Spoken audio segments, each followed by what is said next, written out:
जय हिंद फ्रेंड्स, आप सभी का स्वागत है टॉप जीएस सेंटर के सुपर 20 में। आज हम पढ़ेंगे संपूर्ण भूगोल से टॉप 20 प्रश्न और उनके उत्तर। दोस्तों, इस वीडियो में हमने सभी क्वेश्चन काफ़ी रिसर्च और एनालिसिस के बाद डाले हैं ताकि आपके एग्जाम में पूछे जा रहे भूगोल से संबंधित सभी प्रश्न कवर हो सकें। तो इस वीडियो को पूरा देखें और अगर चैनल को अभी तक सब्सक्राइब नहीं किए हैं तो सब्सक्राइब कर लें। और अगर इस वीडियो का फ्री PDF फाइल डाउनलोड करना चाहते हैं तो डिस्क्रिप्शन बॉक्स में दिए लिंक से डाउनलोड कर सकते हैं। तो आइए शुरू करते हैं पहला क्वेश्चन से। भूगोल का जनक किसे कहा जाता है? तो इसका सही जवाब हो जाएगा हिकैटियस, यानी कि ऑप्शन डी। तो फ्रेंड्स, हिकैटियस को भूगोल का जनक कहा जाता है। हिकैटियस कहाँ के रहने वाले थे? तो यूनान के। इनका जन्म 500 ईसा पूर्व हुआ था और इन्होंने एक बुक लिखी थी जिसका नाम था जस्ट पीरियड्स, जो कि विश्व का प्रथम कर्मबद्ध वर्णन था भूगोल के बारे में। आगे इंपॉर्टेंट पॉइंट्स में देखेंगे फ्रेंड्स। चेप्टॉजर ने हिकैटियस को 500 ईसा पूर्व भूगोल का पिता माना था, जिसने स्थल भाग को सागरों से घिरा हुआ बताया था और 2 महादेशों का ज्ञान भी दिया था। वर्तमान में भूगोल का पिता अलेक्जेंडर को माना जाता है। अगला क्वेश्चन है, भूगोल के लिए ज्योग्राफी शब्द का प्रयोग सर्वप्रथम किसने किया था? तो इसका सही जवाब हो जाएगा इरेटोस्थनीज, यानी कि ऑप्शन डी। तो फ्रेंड्स, इरेटोस्थनीज ने भूगोल के लिए ज्योग्राफी शब्द का प्रयोग सर्वप्रथम किया था। इंपॉर्टेंट पॉइंट्स में देखेंगे हम। भूगोल के नामकरण और उसको प्रारंभिक स्तर पर व्यवस्थित रूप प्रदान करने का श्रेय यूनानी विद्वान इरेटोस्थनीज को जाता है, जिसने भूगोल के लिए ज्योग्राफी शब्द का इस्तेमाल किया। नेक्स्ट क्वेश्चन है दोस्तों, सौरमंडल के बारे में विश्व के समक्ष जानकारी प्रस्तुत करने का श्रेय किस विद्वान को जाता है? तो इसका सही जवाब हो जाएगा कोपरनिकस, यानी कि ऑप्शन ए। तो फ्रेंड्स, कोपरनिकस ने सौरमंडल के बारे में दुनिया के सामने जानकारी प्रस्तुत किए। ये उनकी तस्वीर है। इंपॉर्टेंट पॉइंट्स में देख लेते हैं हम। पोलैंड में जन्मे निकोलस कोपरनिकस पोलिस एक खगोलशास्त्री व गणितज्ञ थे। उन्होंने यह क्रांतिकारी सूत्र दिया था कि पृथ्वी अंतरिक्ष के केंद्र में नहीं है। 1530 ईस्वी में उसने बताया था कि पृथ्वी अपने अक्ष पर घूमती हुई दिन में एक चक्कर पूरा करती है और साल में सूर्य का एक चक्कर पूरा करती है। ठीक है फ्रेंड्स, कोपरनिकस ने तारों की स्थिति ज्ञात करने के लिए प्रूटेक्टिक टेबल्स की रचना की, जो अन्य खगोल शास्त्रियों के बीच काफ़ी लोकप्रिय हुई। नेक्स्ट क्वेश्चन है, सूर्य के चारों ओर घूमने वाले खगोलीय पिंड क्या कहलाते हैं? तो इसका सही जवाब हो जाएगा ग्रह, यानी कि ऑप्शन ए। इस क्वेश्चन के बारे में इंपॉर्टेंट पॉइंट्स में हम देखेंगे फ्रेंड्स चित्र के माध्यम से। ये जो चित्र है फ्रेंड्स, ये सौरमंडल का चित्र है। इसमें सूर्य की स्थिति सबसे बीच में होती है और इसके चारों तरफ 8 ग्रह परिक्रमा करते हैं। ठीक है फ्रेंड्स, और अब हम नंबर वाइज देखेंगे कि सबसे पहला ग्रह कौन है और सबसे दूर का ग्रह कौन है।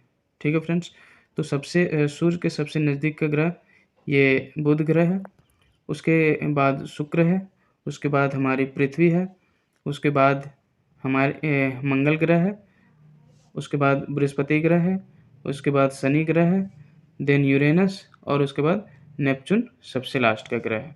ठीक है फ्रेंड्स, अभी हम सौरमंडल में ये भी देखेंगे सबसे छोटा ग्रह नेपच्यून ग्रह है। ठीक है फ्रेंड्स, अगर ये पूछा जाए कि सबसे सूर्य से सबसे नज़दीक के ग्रह कौन सी है तो बुध ग्रह, और सबसे सूर्य से सबसे दूर की ग्रह कौन है तो नेपच्यून ग्रह। ठीक है फ्रेंड्स, सौरमंडल में हम ये भी जानेंगे कौन सा कहलाता है, सबसे गर्म ग्रह कौन सा है। तो इसका सही जवाब हो जाएगा फ्रेंड्स शुक्र ग्रह। तो ये इतनी पॉइंट्स आपको याद रखना है। अगला क्वेश्चन है, सौरमंडल में कुल कितने ग्रह हैं? तो अभी हमने पिछला प्रश्न में देखा सौरमंडल में कुल 8 ग्रह हैं। ठीक है फ्रेंड्स, नेक्स्ट क्वेश्चन है, नॉर्वे में अर्धरात्रि के समय सूर्य कब दिखाई देता है? तो इसका सही जवाब हो जाएगा 21 जून, यानी कि ऑप्शन बी। तो फ्रेंड्स, 21 जून को नॉर्वे में अर्धरात्रि के समय सूर्य दिखाई देता है। इम्पोर्टेंट पॉइंट्स में देखेंगे फ्रेंड्स, 21 जून व 22 जून ऐसी दो तिथियां हैं जिनमें सूर्य का प्रकाश वृत्त पृथ्वी की धुरी के झुकाव के कारण, ध्यान दीजिएगा फ्रेंड्स, इसके कारण वृत्त पृथ्वी के धुरी के झुकाव के कारण पृथ्वी के सभी स्थानों को समान भागों में नहीं बांटता है, इसलिए दिन और रात की अवधि में अंतर आता है। यही कारण है कि उत्तरी गोलार्ध में मध्य रात्रि अर्थात रात को 12 बजे भी सूर्य दिखाई देने की घटना होती है। आइए फ्रेंड्स, इस प्रश्न को हम चित्र के माध्यम से देखते हैं। ये हमारी पृथ्वी है और ये भूमध्य रेखा है, और ये भूमध्य रेखा अपने अक्षांश पर, यानी कि पृथ्वी अपने अक्षांश पर 23.5 डिग्री झुका हुआ है, जिसके वजह से पृथ्वी पर सूर्य की जो है रोशनी सभी स्थानों पर समान रूप से नहीं पड़ती है। उसके वजह से उत्तरी गोलार्ध में रात के 12 बजे भी सूर्य की दिखाई देने की घटना होती है। ठीक है फ्रेंड्स, बढ़ते हैं नेक्स्ट क्वेश्चन पे। सौरमंडल की खोज किसने की थी? इसका सही जवाब हो जाएगा कोपरनिकस। तो फ्रेंड्स, कोपरनिकस ने सौरमंडल की खोज की थी। अगला क्वेश्चन है, ब्रह्मांड में विस्फोटी तारा क्या कहलाते हैं? इसका सही जवाब हो जाएगा फ्रेंड्स अभिनव तारा, यानी कि ऑप्शन बी। तो फ्रेंड्स, अभिनव तारों को विस्फोटी तारा कहते हैं। इंपॉर्टेंट पॉइंट्स में हम देखते हैं, जब किसी तारे का जीवन काल पूरा हो जाता है तो वह एक भयंकर धमाके साथ उसका मलबा ब्रह्मांड में फैल जाता है। इस भयंकर विस्फोट को सुपरनोवा या अभिनव तारा कहते हैं। ठीक है फ्रेंड्स, अगला क्वेश्चन है, निम्नलिखित में से कौन सा एक तारा है? इसका सही जवाब हो जाएगा सूर्य, यानी कि ऑप्शन सी इस सवाल का सही जवाब हो जाएगा। इंपॉर्टेंट पॉइंट्स में सूर्य के बारे में पढ़ेंगे फ्रेंड्स। सूर्य सौरमंडल के केंद्र में स्थित एक तारा है जिसके चारों तरफ पृथ्वी और सौरमंडल के अन्य तत्व घूमते हैं। सूर्य हमारे सौरमंडल का सबसे बड़ा पिंड है। ठीक है फ्रेंड्स, सौरमंडल का सबसे बड़ा पिंड कौन सा है? तो सूर्य, और उसका व्यास लगभग 13,90,000 किलोमीटर है, जो कि पृथ्वी से लगभग 109 गुना अधिक है। ऊर्जा का यह शक्तिशाली भंडार मुख्य रूप से हाइड्रोजन और हीलियम गैसों से बना एक विशाल गोला है। यहाँ हीलियम के हाइड्रोजन में बदलने की संलयन क्रिया से अनंत ऊर्जा पैदा होती है, जिससे पूरे ब्रह्मांड में गर्मी उत्सर्जित होती रहती है। ठीक है फ्रेंड्स, तो ये हमें याद रखना है।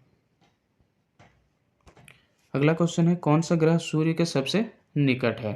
तो इस सवाल का सही जवाब हो जाएगा बुध ग्रह, यानी कि ऑप्शन ए। ठीक है फ्रेंड्स, यहाँ पे हम चित्र में भी देख सकते हैं, ये सूर्य की स्थिति है और ये सबसे पहले नंबर पे बुध आता है, फिर शुक्र, फिर पृथ्वी, फिर मंगल, फिर गुरु, फिर शनि, यूरेनस, और उसके सबसे बाद में आता है नेपच्यून। फ्रेंड्स, हम यहाँ पे ये भी देखेंगे कि अंतर्ग्रह और बहिर्ग्रह कौन कौन से होते हैं। तो अंतर्ग्रह में आते हैं बुध, शुक्र, पृथ्वी और मंगल। ये 4 ग्रह आते हैं अंतर्ग्रह में, और गुरु, शनि, यूरेनस और नेपच्यून, ये 4 ग्रह आते हैं बहिर्ग्रह में। तो ये भी हम याद रखेंगे फ्रेंड्स। ठीक है, नेक्स्ट क्वेश्चन है, किस ग्रह को शाम का तारा कहा जाता है? इसका सही जवाब हो जाएगा शुक्र ग्रह को, यानी कि ऑप्शन सी। तो फ्रेंड्स, शुक्र ग्रह को शाम का तारा कहा जाता है। अभी शुक्र ग्रह को शाम का तारा क्यों कहा जाता है फ्रेंड्स? तो शुक्र सूर्योदय से कुछ घंटे पहले या सूर्यास्त के बाद केवल थोड़ी देर के लिए ही अपनी अधिकतम चमक पर पहुंचता है। यही कारण है जिसके लिए इसको सुबह का तारा या शाम का तारा कहा जाता है। पृथ्वी से देखने पर चंद्रमा के बाद शुक्र ग्रह ही सबसे अधिक चमकीला दिखाई देता है। ठीक है फ्रेंड्स, तो ये इतना पॉइंट्स याद रखना आपको। नेक्स्ट क्वेश्चन है, पृथ्वी की उपसौर स्थिति किस महीने में होती है? ये बहुत ही इंपॉर्टेंट क्वेश्चन है फ्रेंड्स। पृथ्वी की उपसौर स्थिति किस महीने में होती है? तो इसका सही जवाब हो जाएगा ऑप्शन ए, यानी कि जनवरी महीने में। ठीक है फ्रेंड्स, इंपॉर्टेंट पॉइंट्स में हम देखेंगे उपसौर और अपसौर, यानी कि पेरिहेलियन एंड एपीहेलियन। किसी ग्रह की अपनी कक्षा पर सूर्य से क्रमशः न्यूनतम और अधिकतम दूरी पर स्थिति है। ठीक है फ्रेंड्स, उपसौर न्यूनतम दूरी है और अपसौर अधिकतम दूरी है सूर्य से। उपसौर की स्थिति सामान्यतः 2 जनवरी से 5 जनवरी के बीच बनती है, लेकिन यह स्थितियां हर वर्ष बदलती रहती है। जब पृथ्वी उपसौर पर होती है तो सूर्य से 15.2 करोड़ किलोमीटर की दूरी पर होती है, जबकि जब अपसौर पर होती है यानी कि 4 जुलाई पर होती है तो सूर्य से 50 लाख किलोमीटर की दूरी पर होती है। अगला क्वेश्चन है, पृथ्वी के किस भाग में निकेल और लोहा की प्रधानता है? तो इसका सही जवाब हो जाएगा नीफे, यानी कि ऑप्शन बी इसका सही जवाब हो जाएगा। तो फ्रेंड्स नीपे में निकेल और लोहा की प्रधानता है। इंपॉर्टेंट पॉइंट्स में देखेंगे, एडवर्ड स्विस ने पृथ्वी के आंतरिक संरचना को इनके रासायनिक संगठन के आधार पर 3 भागों में विभाजित किया था। वो इस प्रकार है, सियाल, सीमा, निफे। सियाल जो कि सिलिका और एल्युमिनियम से बनी है, सीमा जो कि सिलिका और मैग्नीशियम से बनी है, निफे निकेल और फेरस से बनी है। आइए इस प्रश्न को चित्र के माध्यम से देखें फ्रेंड्स। ये पृथ्वी है और इसकी आंतरिक संरचना को दर्शाया गया है। ठीक है फ्रेंड्स, ये जो है यहाँ से यहाँ तक मेंटल है और ये कोर है, और ये जो सबसे छोटी सी पार्ट बच रही है ये क्रस्ट है फ्रेंड्स। ठीक है,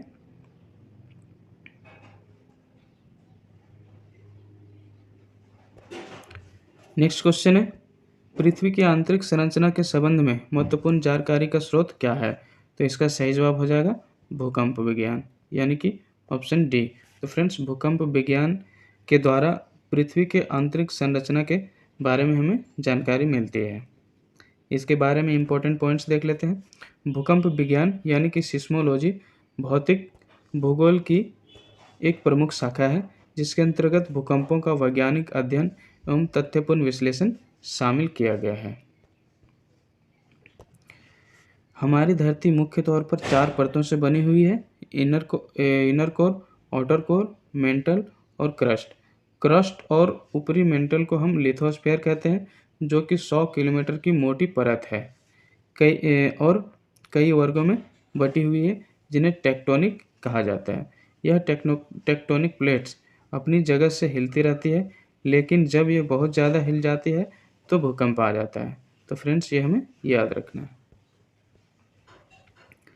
अगला क्वेश्चन है, स्थल मंडल का विस्तार कितने किलोमीटर की गहराई तक है? तो इसका सही जवाब हो जाएगा 100 किलोमीटर तक, यानी कि ऑप्शन डी इस सवाल का सही जवाब हो जाएगा। फ्रेंड्स, हम चित्र के माध्यम से देखेंगे हमारा जो स्थल मंडल है वो कहाँ तक कहलाता है। तो क्रस्ट का भाग और मेंटल का ऊपरी भाग, यानी कि ये जो लिथोस्फीयर है फ्रेंड्स, ये हमारा स्थल मंडल है और इसकी गहराई है 100 किलोमीटर।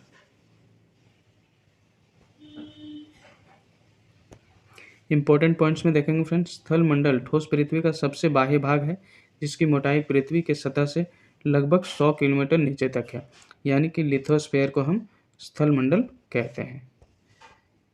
अगला क्वेश्चन है, पृथ्वी के भूपर पट्टी में कौन सा तत्व प्रचुर मात्रा में पाया जाता है? तो यहाँ पे ऑप्शन है लोहा, क्रोमियम, एल्युमिनियम और पोटासियम।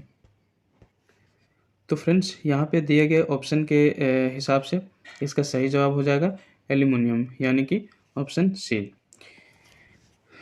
यहाँ पे चित्र के माध्यम से देखेंगे फ्रेंड्स कि पृथ्वी के भूपर पट्टी में सबसे ज़्यादा जो प्रचुर मात्रा में सबसे ज़्यादा तत्व पाया जाता है वो है ऑक्सीजन, जो कि 46.6% है। उसके बाद है सिलिकॉन, जो कि 27.7% है। उसके बाद आता है एल्युमिनियम 8.1%, और उसके बाद आता है फेरस यानी कि लोहा, जिसका परसेंटेज है 5। ठीक है फ्रेंड्स, उसके बाद कैल्शियम और ये सोडियम, कोबाल्ट, मैग्नीशियम वगैरह आता है। नेक्स्ट क्वेश्चन है, पृथ्वी की संरचना में प्रवाह के नीचे क्रोड निम्नलिखित में से किस धातु से बना है? तो इसका सही जवाब हो जाएगा फ्रेंड्स लौह से, यानी कि ऑप्शन ए इस सवाल का सही जवाब हो जाएगा। ठीक है फ्रेंड्स, अगला क्वेश्चन है, पृथ्वी की 3 सकेंद्रीय परतों में ऊपर से दूसरी परत का नाम क्या है? तो इसका सही जवाब हो जाएगा सीमा, यानी कि ऑप्शन बी। इस क्वेश्चन का विश्लेषण हम आपको क्वेश्चन नंबर 13 में भी बता चुके हैं फ्रेंड्स, तो आप क्वेश्चन नंबर 13 का विश्लेषण दोबारा भी देख सकते हैं। अगला क्वेश्चन है फ्रेंड्स, कुल अक्षांशों की संख्या कितनी है? तो इसका सही जवाब हो जाएगा 181, यानी कि ऑप्शन डी इस सवाल का सही जवाब हो जाएगा फ्रेंड्स। इस सवाल को आप स्टार मार्क कर लीजिएगा, बहुत ही इंपॉर्टेंट क्वेश्चन है ये। कुल अक्षांशों की संख्या कितनी है फ्रेंड्स? अभी हम इंपॉर्टेंट पॉइंट्स में देखेंगे। अक्षांश रेखाएं वे काल्पनिक रेखाएं हैं जिन्हें पृथ्वी के दो ध्रुवों के समानांतर वृत्ताकार रूप में खींचा गया है। सभी अक्षांश रेखाएं पृथ्वी पर बृहद वृत्त बनाती हैं। ग्लोब पर अक्षांशों की कुल संख्या है 181। पृथ्वी पर 0 डिग्री अक्षांश यानी कि भूमध्य रेखा सबसे बड़ा अक्षांशीय वृत्त बनाता है। ठीक है फ्रेंड्स, भूमध्य रेखा पृथ्वी को दो गोलार्ध, उत्तरी गोलार्ध और दक्षिणी गोलार्ध में बांटता है। विषुवत रेखा यानी कि भूमध्य रेखा के उत्तर में उत्तरी ध्रुव तक अवस्थित सभी अक्षांशों को उत्तरी अक्षांश नाम से जाना जाता है, और विषुवत रेखा के दक्षिण में दक्षिणी ध्रुव तक अवस्थित सभी अक्षांशों को दक्षिणी अक्षांश के नाम से जाना जाता है। 23.5 डिग्री उत्तर अक्षांश को कर्क रेखा और 23.5 डिग्री दक्षिण अक्षांश को मकर रेखा के नाम से जाना जाता है। ठीक है फ्रेंड्स, आइए इस प्रश्न को हम चित्र के माध्यम से जानें। ये पृथ्वी का एक मानचित्र है यानी कि ग्लोब का। यहाँ पे हम देखेंगे फ्रेंड्स, ये जो रेखा है ये हमारा विषुवत रेखा है यानी कि भूमध्य रेखा है। ठीक है फ्रेंड्स, तो इसके पैरेलल में जितनी भी रेखाएं खींची गई है काल्पनिक रेखाएं, ये अक्षांशीय रेखाएं हैं। इसके ऊपर जितनी भी अक्षांशीय रेखाएं हैं जो कि उत्तर दिशा में है, ये उत्तर अक्षांशीय रेखाएं कहलाती है, और दक्षिण ध्रुव की तरफ जितनी अक्षांशीय रेखाएं हैं वो दक्षिणी अक्षांशीय रेखाएं कहलाती है। ठीक है फ्रेंड्स, नेक्स्ट क्वेश्चन है, निम्नलिखित नगरों में से कौन सा एक भूमध्य रेखा के सर्वाधिक निकट है? तो इसका सही जवाब हो जाएगा सिंगापुर। तो फ्रेंड्स ये याद रखिएगा, सिंगापुर जो शहर है वो भूमध्य रेखा के सबसे निकट है। इंपॉर्टेंट पॉइंट्स में देख लेते हैं। 9 अगस्त 1965 ईस्वी को सिंगापुर मलेशिया से अलग होकर एक स्वतंत्र गणतंत्र बन गया। यह भूमध्य रेखा के उत्तर में लगभग 1 डिग्री अक्षांश और 137 किलोमीटर की दूरी पर स्थित है। पश्चिम में इसकी चौहदी देख लेते हैं फ्रेंड्स। पश्चिम में मलक्का जल संधि, पूर्व में दक्षिण चीन सागर, उत्तर में जोहोर जल संधि और दक्षिण में सिंगापुर जल संधि अवस्थित है। इस क्वेश्चन को हम चित्र के माध्यम से देखते हैं दोस्तों। ये हमारा पृथ्वी का मानचित्र है, ये इक्वेटर है यानी कि भूमध्य रेखा, और क्वेश्चन यही पूछा जा रहा है फ्रेंड्स कि भूमध्य रेखा के सबसे निकट कौन सा शहर है? तो सिंगापुर। ये सिर्फ भूमध्य रेखा से उत्तर की दिशा में सिर्फ 137 किलोमीटर पे अवस्थित है। ठीक है फ्रेंड्स, तो इतना आपको याद रखना है। फ्रेंड्स, अगर यह वीडियो हमारा आपको अच्छा लगा हो तो प्लीज़ इस चैनल को सब्सक्राइब करें, लाइक करें और शेयर करें। जय हिंद।